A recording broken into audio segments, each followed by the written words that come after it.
দিনিকে নিয়ে কদিন আগে প্রশ্ন হচ্ছিল, ম্যাকলারেনকে নিয়ে প্রশ্ন হয়েছে, কামিন্সকে নিয়ে প্রশ্ন হয়েছে। আজকে সবাইকে হিসেবে প্রমাণিত যে এরা প্রত্যেকেই যোগ্য এবং এরাই মোহনবাগানকে আজকে এই জায়গায় নিয়ে এলো।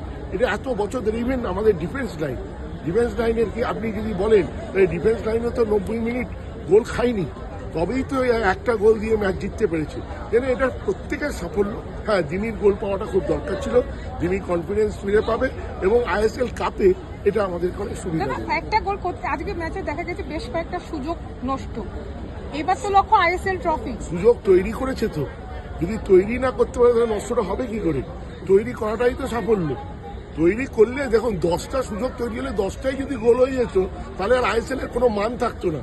তাহলে দেখা যেত যে সব ক্লাব, ছোটখাটো ক্লাব, বড় ক্লাব, এখানে প্রত্যেকটা ক্লাবই ভালো আছে। উড়িষ্যা খুবই ভালো ফুটবল খেলেছে। তো সেই জন্য সব মিলিয়ে যদি আপনি দেখেন তাহলে আমি বলবো আমি স্যাটিসফাইড।